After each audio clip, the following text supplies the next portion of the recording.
All right. I usually forget everything, but it was like 6 months ago, and I said, well, I'm gonna go. Yeah, well, thank you. No, I didn't even have a reason to be there, really. I mean, it's not. Sure. That was gonna run I out. caught him in Wolf Lake last week. Yeah. Running him out after 2 hours. Yeah, it's fun. 2 beers in 2 hours, we were out.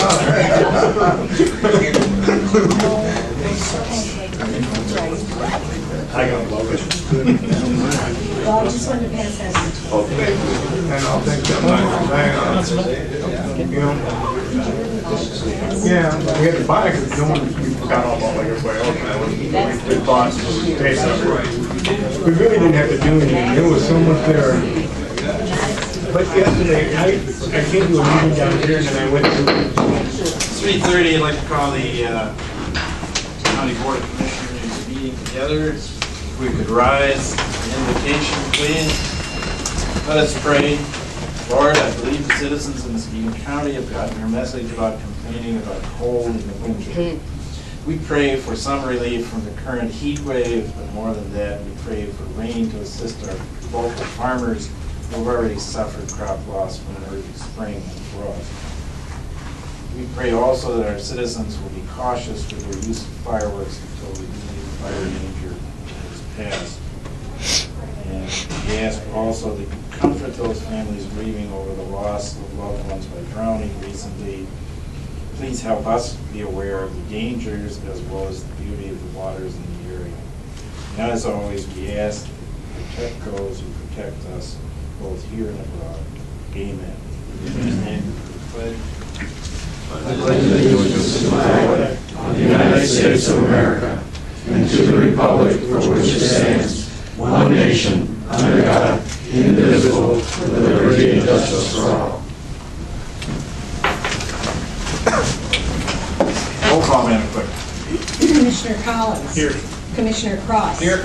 Commissioner Derazinski. Here. Commissioner Engel. Here. Commissioner Jager. Here.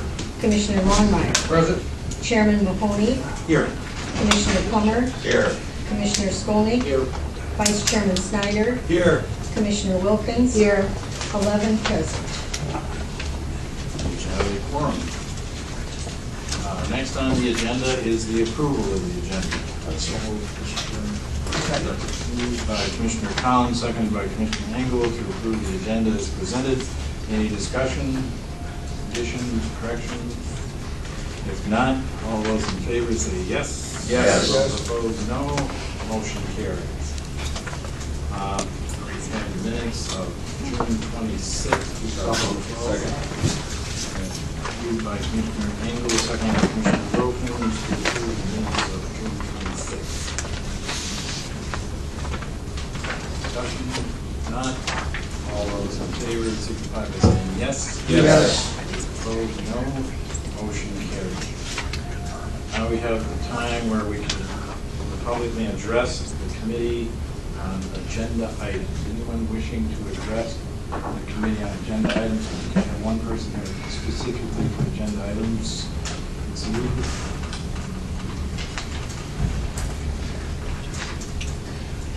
Susie Hughes, Muskegon Township. First of all, I know it's not your fault it's hot. I'm ready for it to cool off. A couple things on the agenda. On the courts and public safety, this food service contract with Aramark. I didn't notice if that was bid out to the bids and if there were any option for any local vendors to bid on that, or if you were just extending that for a year, the original one. And if it is bid out, is that the low bid? I'd like to know. Farther in there, I wanted to talk to you about the public health establishing a fee of $25 for the flu vaccine. The problem that I see with that is that that's going to compete with the pharmacies and clinics that we have around town that employ our local people and give those shots. For example, Walgreens right now charges $31 for that shot. Well, if you start giving it out for $25 at the health department, you could potentially put some of our people out of work. And I just want you to consider that when you decide to make the fee cheaper for the health department. Also, I'd like to mention the fire protection sprinkler system at Brookhaven. And that is a huge bid, a lot of money, and you only got 2 bids on that. I would respectfully request that in a bid that size, you rebid that, see if you can't get some more bidders, even some local bidders. There was not a local bidder on that, and that might be worth it. I know in my business, with a bid that size, we would expect more than 2 bids. So it might be worth your while to redo it. Thank you. You're welcome. Anyone else wishing to speak on an agenda item?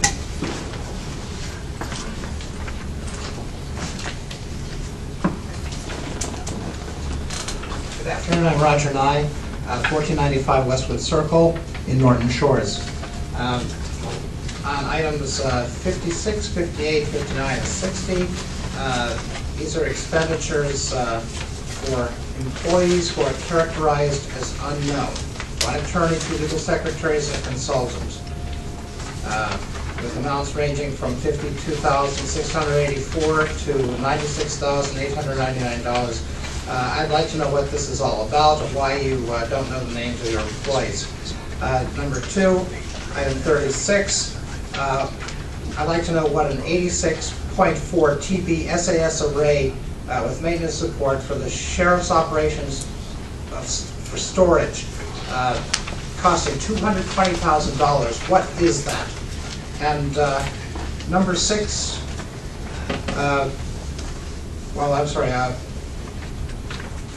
what is this practice of reclassifying jobs, apparently to give individuals raises? Can I have answers to those questions, please? I can't answer those now. Those were in discussion at the committee level. I see. Thank you.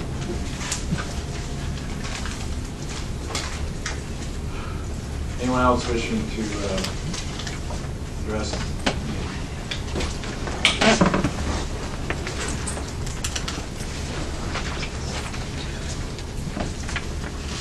My name is Jim Riley. I live in Norton Shores, and in reference to the question that was just asked, I know that it is policy not to respond to citizen requests for information, but to respond saying that you can't answer the question is really not true. You choose not to. It's a policy that you've initiated not to respond. Policy is not to respond. Those questions can be answered after the meeting. So, can't doesn't correctly describe. Anyone else? Yeah, move on to communications. Lake County has one concerning closing of Southridge Air Force Base. That's for your information, and we can then move on to committee reports. Working Public Safety, Commissioner Snyder. Mr. Chairman, the Courts and Public Safety Committee met on July 10th, 2012. It was recommended that I move CPS 12/07-28 through 36. Moved by Commissioner Snyder, seconded by Commissioner Longmire to accept the report of the Courts and Public Safety Committee of any discussion. If not, roll call, Madam Clerk. Commissioner Cross. Yes. Commissioner Darasinski. Yes. Commissioner Engel. Yes. Commissioner Jager. Yes. Commissioner Longmire. Yes. Chairman Mahoney. Yes. Commissioner Plummer. Yes. Commissioner Skolnick. Yes. Vice Chairman Snyder. Yes. Commissioner Wilkins. Yes. Commissioner Collins. Yes. 11 yes. Motion carried. That completes the report of the Courts and Public Safety. Thank you, Commissioner Snyder. Commissioner Plummer. Mr. Chairman, the Human Resources Committee met on July 10th, 2012. It's recommended I move HR 12/07-38 46. Second. Moved by Commissioner Plummer, seconded by Commissioner Cross to accept the Human Resources Committee report. Any discussion? Yeah. On number 42, this person, whether it's a man or a woman or whatever, is retiring, and they're gonna have a defined, they're probably in a defined benefit program right now. And the next one we hire will be in a defined contribution program, more than likely, which will even be all the more money we're gonna have to pay, because this gentleman, or whoever, is gonna get extra money through their pension plan.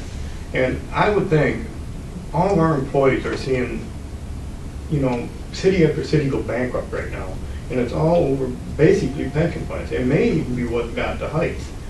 So we should be really thinking whether in the last 2 years of service to somebody that we want to do something that could hurt that plan. Right now, I think it's probably salvageable, but we do not want to hurt this plan. And when we do things like this, that's exactly what we're doing. Thanks. Anyone else? Commissioner Skolnick? I just have a couple of comments. One is, I kind of wanted to respond, the public health director isn't here, but that flu vaccine is a very specialized vaccine. It's not the regular flu vaccine.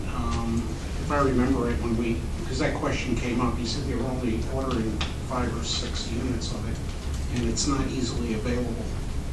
So it isn't, I just wanted to put that out there.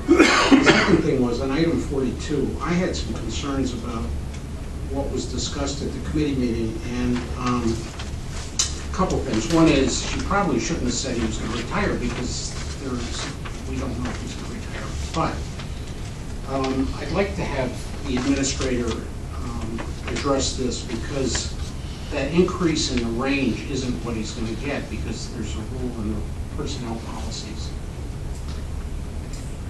Commissioner Skolnick and Commissioners, I'll respond to that. The practice in the Muskegon County government is with reclassifications. When you move to a higher classification, you'll move to the next step in the higher classification, not to exceed a 5% increase. So when you see a larger range, it doesn't mean because a person would be at the end of their range on one classification that they go automatically to the higher number on the next one. They just do not, it does not exceed 5%. Thank you. Anyone else? I would reiterate what Commissioner Skolnick said about the flu virus. It is a very specialized one. It's available for children through the health department without cost, I believe, but for those adults who have been exposed or whatever, it gives them an opportunity to do the same thing in the health department. Anything else? And you're probably right. The individual in community mental health will make their own decision on retirement. Roll call, Madam Clerk. Commissioner Derasinski. Yes. Commissioner Engel. Yes. Commissioner Jager. Yes on 38, no on 39, yes on 40, 41, no on 42, and yes on the rest.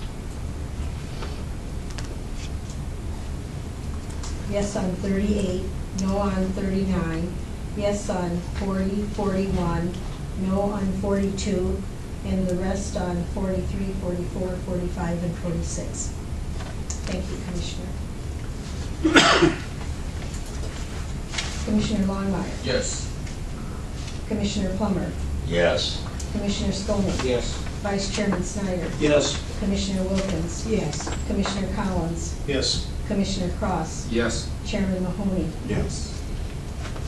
11 yes on 38, 10 yes, 1 no on 39, 11 yes on 40, 41, 10 yes, 1 no on 42, and 11 yes on 43, 44, 45, and 46. Motion carried. And that concludes my report, Mr. Chairman. Next, we have the Ways and Means Committee report. I think probably Commissioner Plummer again. Mr. Chairman, the Ways and Means Committee met on July 12, 2012. It was recommended, and I moved WM 12/07-98 to 102. Second. Moved by Commissioner Plummer, seconded by Commissioner Cross. to accept the Ways and Means Committee report of July 12th as presented. Discussion. Commissioner Snowden.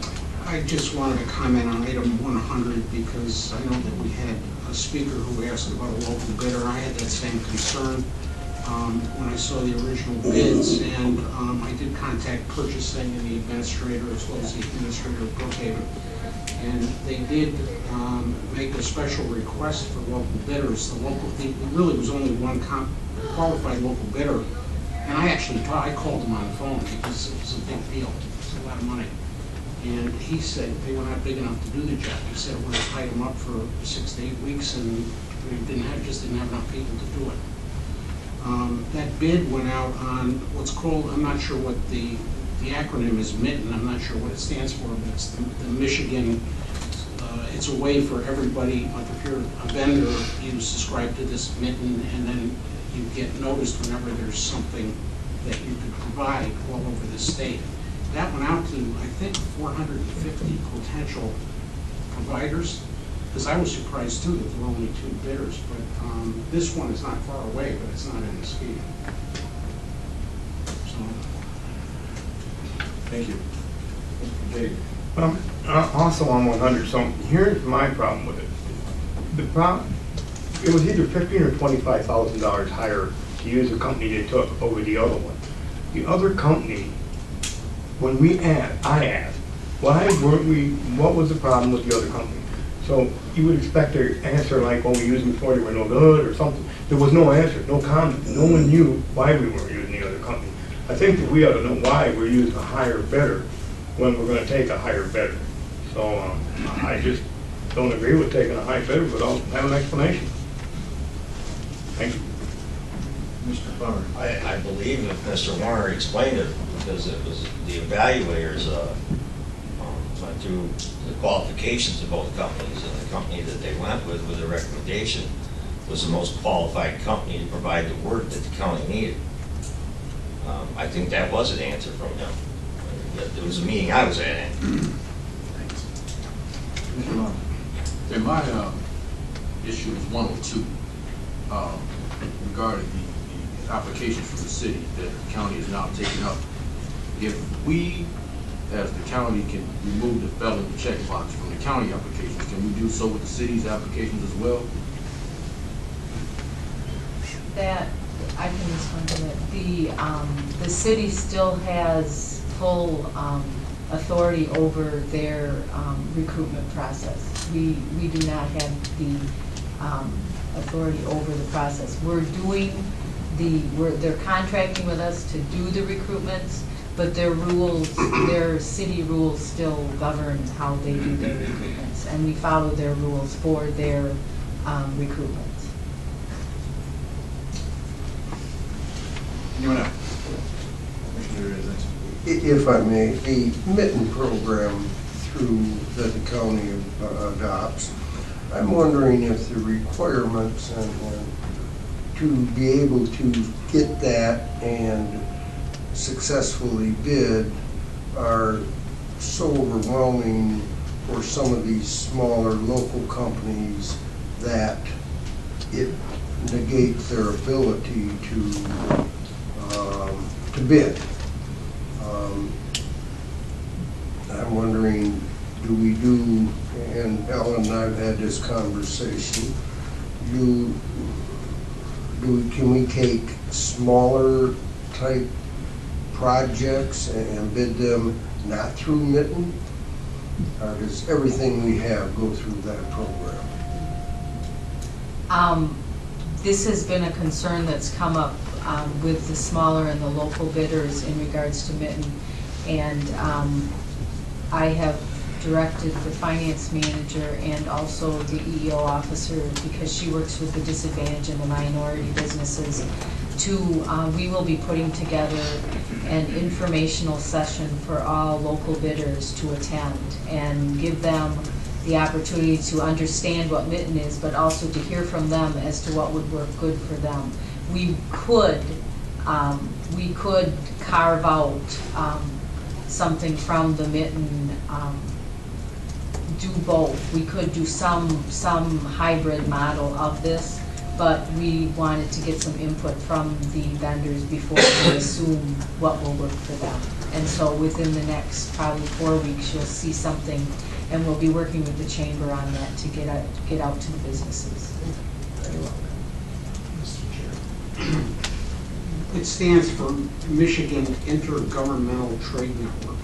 It's a purchasing system for local agencies across the state just to get more bidders. So, Thank you.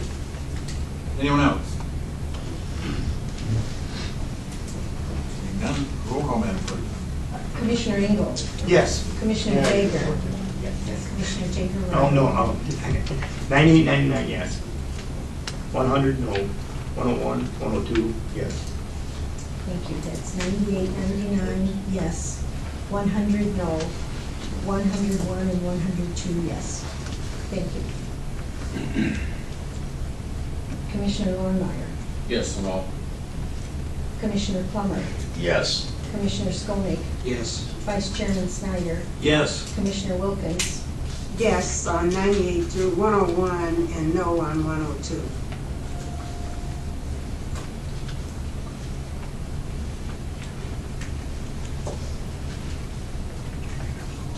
Commissioner Collins? Yes. Commissioner Cross? Yes. Commissioner Lewandowski? Yes. Chairman Mahoney? Yes. That's 11 yes on 98, 99, 10 yes, 1 no on 100, 11 yes on 101, and 10 yes, 1 no on 102. The motion carries.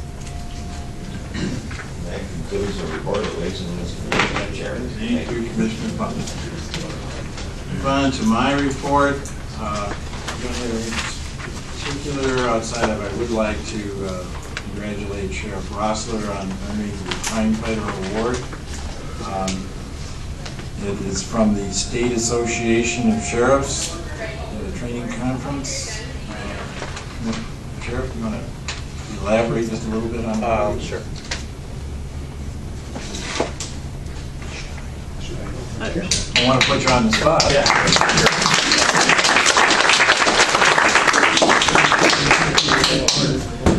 Yeah, Dean Rossler, County Sheriff. I think it's been mentioned briefly before.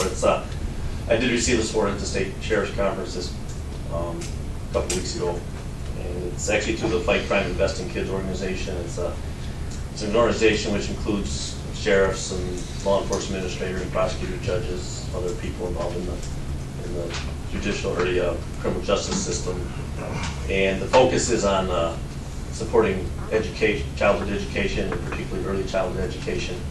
I think we all agree that probably one of the best crime prevention programs we have is education, and in this arena of early childhood education, this is where our focus is, and it was very unexpected, but much appreciated, as I said. I really didn't see it coming. I was called up at a luncheon, and I'm one of many people that kind of have a passion for our children in the various communities, and the desire to have the early childhood education programs in place, and the support of those that administer the programs and teachers and things. So we go to Lansing on occasionally to argue for funding or different support resources, and I guess that's what generated this.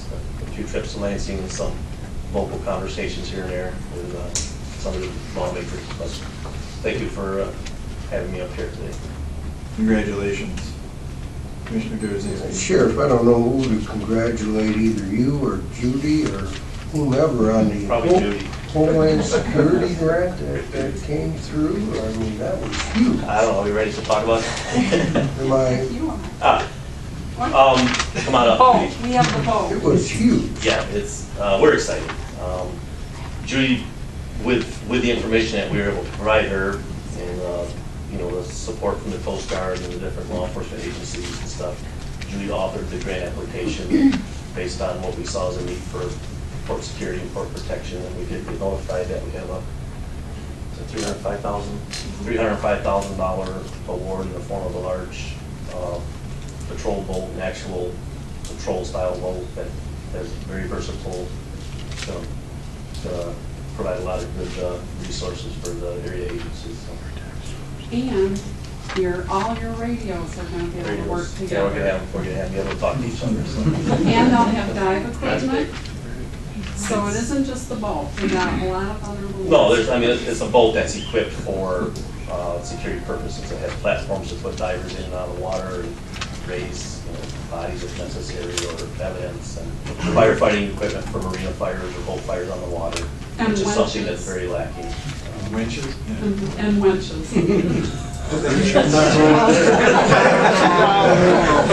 Spell that. Very stable platform. Congratulations. That was surprising. So are we. Commissioner Spaulding? You know, and since the sheriff's up there, I'd just like to publicly thank him for his help with the Muskegon fireworks show. I called him and asked if they could help with security because while it was not super expensive, the police, because it was the 4th of July, were $120 an hour. And the sheriff arranged for the posse to be there, all volunteers. In fact, and he was there himself, and it saved us quite a bit of money, really. Not on a horse, though. I was this close. We weren't on a horse, Not yet. but the posse was on horseback, and it helped, really was a big help. It caused me not to hire more City of Muskegon police officers, so thank you. Well, thank you. I'll pass it on. Again, that's a group that loves doing those kind of activities, and they're a great resource. The event itself was a very good event. My compliments to you for pulling it together the way you did in short order. And I didn't hear one complaint from the people there, and it was really a good event for the community. And the horses weren't bothered by the... No, they're trained. I mean, they train with confiscated fireworks. We take them out and train, and we set the fireworks off, we shoot fireworks at them, and they're trained for that kind of environment. Don't tell the SPCA. Once again, thanks, Sheriff, and congratulations. That ends my little report. Committee liaisons. Anyone wishing as a liaison to say something? Commissioner Snyder. We had a meeting yesterday of the committee, Interagency Jail Diversion Committee, and the program is moving forward, and there is a lot of statistical information that indicates that there is diversion occurring substantially in advance, a lot of statistical reporting as well, and I think that, as I've said before, that particular group, even though it isn't a formal committee, probably makes more progress in jail diversion and alternatives than any other committee. Moving ahead very well.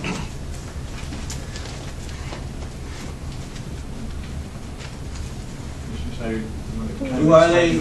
Well, it's literally an interagency jail diversion committee made up of CMH,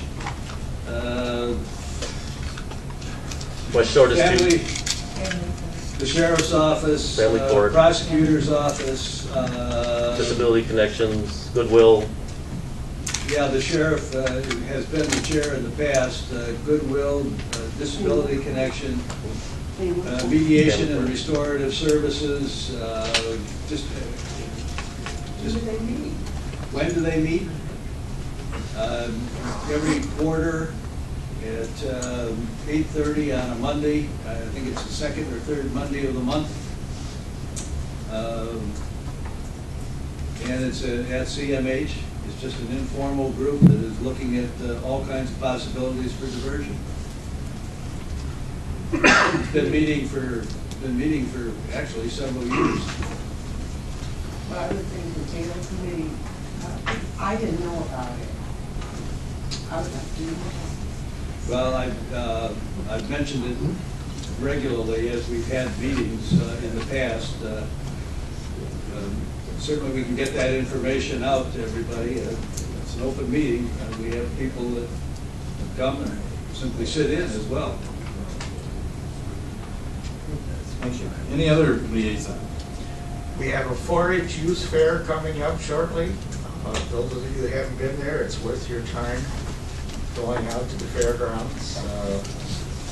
And just thought I would bring it to everyone's attention. Here's there's a lot of activity. There it is. Thank you. Anyone else? Well, if we're talking about activity, We got it right. this weekend is going to be rather packed. I will probably not be at Thursdays. He started a day earlier, so. Anyone else? We are working on the drawings that are going to the fair on July 28th, and Steve's are excited about it. Good. He's looking, there's quite a lot of enthusiasm generated. There's a spin-off that, if I may, Chair, Oak Ridge is signing across too.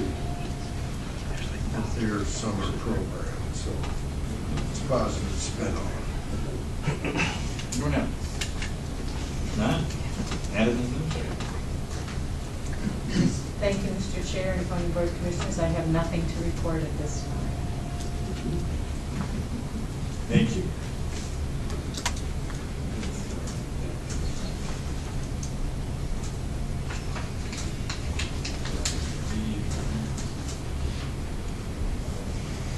We're now old business. Anyone wishing to bring up old business? Huh? New business? Anyone wishing new business? Seeing none, we're now for public comment on a new topic. I have a couple of those. Mr. Mills.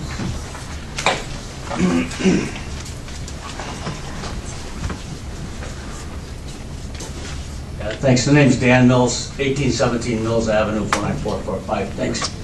Yeah. So I got a complaint, and right away I'm thinking, sometimes people think all I do is ever complain, I should be talking about the happy flowers and pretty stuff, but that's not what brought me here exactly. Got a lot of things on my mind, but I'm going to try to narrow it down to just one single item right now, and that is the confusion and the difficulty the public has in knowing when these meetings are scheduled and what's going to be discussed at these meetings. And honestly, it almost seems like a deliberate effort to confuse people. You got to know that. If you don't know it, I'm telling you now. This particular meeting, by the way, we had thought was scheduled for the 24th.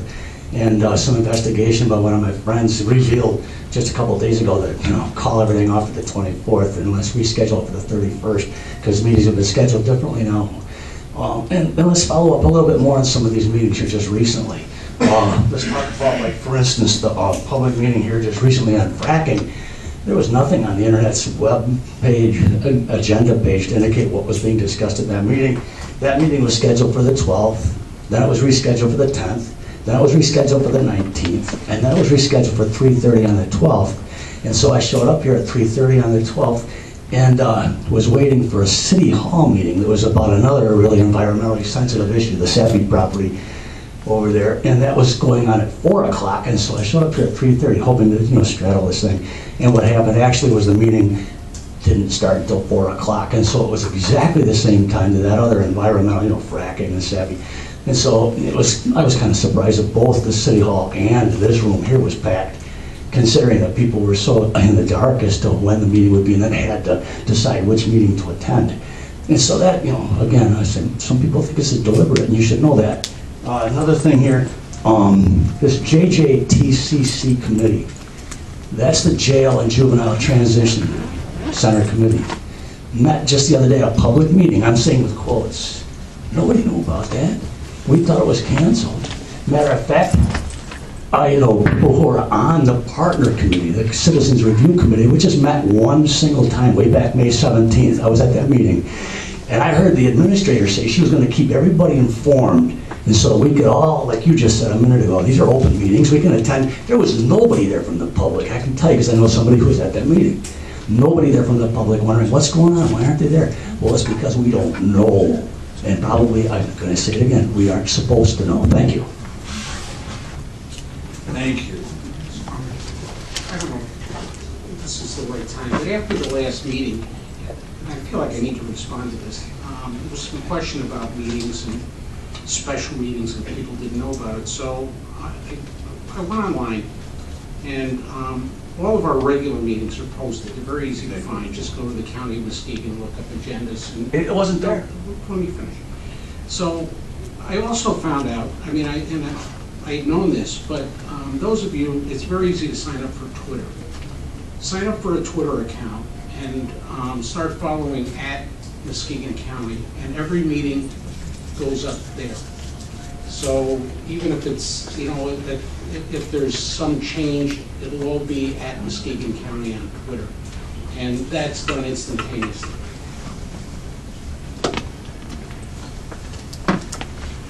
Okay. Madam Administrator. I would like to respond to the meeting issue. I've directed staff to put on a weekly basis the list of meetings that are occurring that week on the very first when you come to the web page. So it'll be right on the front of the web page, and all meetings will be listed there, so you don't have to navigate around the, so there's no question about when the meetings are. Thank you. And that should be done very quickly.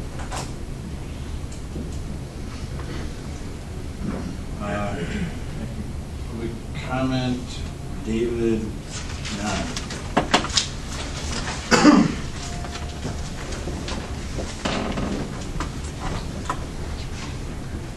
Yes, David Nye, Norton Shores, also like Occupy Muskegon. I would like to follow up on some of the things that Dan Mills just mentioned. I would like to remind members of the board, this county government has been sued in the past for violations of the Open Meetings Act, I understand. We would like to put you folks on notice that we are watching to make sure that the board is in compliance with the law. I would like to remind you all that there is a not only civil but criminal penalty for violation, knowing and willing violation of the Open Meetings Act. It is a misdemeanor. It carries a $500 fine potentially. So I would certainly hope to see a greater effort to ensure compliance with this in the future. We will be following up on this. Thank you very much. I wish to assure you that we have make every effort to follow the law. Any other public comment?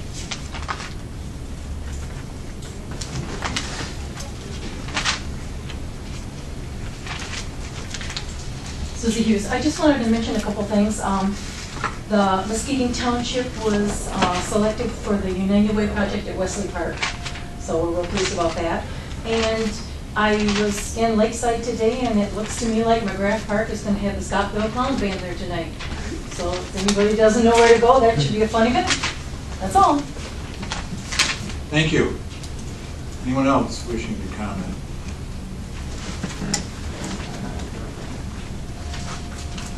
Hi, Nell Schaefer, 1527 6th Street. I just wanted to bring a few numbers to the county's attention, just in light of, I know the sheriff was talking about early childhood education and how that's important within the county and how that relates to law enforcement, but I do want to make a comment about a potential expansion of the jail and how many children that it will affect in the county. Unfortunately, I don't have all my numbers with me today, but I do have a couple. I think some of this is coming from jail statistics provided for the 2011 year by a jail administrator, and that would put us at generally a daily population of 405 people. About 2/3 of that population there are parents, so that would be about 270 people within who are incarcerated right now currently, and they have an approximate, an average number of 2.5 children. So that would leave us somewhere in the above 600 children in this county right now whose parents are incarcerated, and I think that we also need to look holistically at providing education, right, for children, but I think also like the ability for families to stay together is very important as well. And with a jail expansion as proposed, for a 25-year build out, right, I don't have the exact number of what the population will look like at the end, but it's actually I think it is somewhere around 1,000 if we go to 550 to 600, for 2015, if that's when the new jail opens, then we continue 25 years in the future. That leaves us with over 1,500 children who would have a parent in the jail. And so I think that's something else we need to think about. I know we talk about diversion programs, and I think any and all any and all efforts we can continue to put into that, but also really thinking about how incarceration affects children in this county and how we need to think holistically about that. And I think it's easy to ignore the people who are incarcerated right now, but that's a reality, and I think it doesn't make sense to continue expanding that in our county. Thank you. Thank you. Anyone else? No.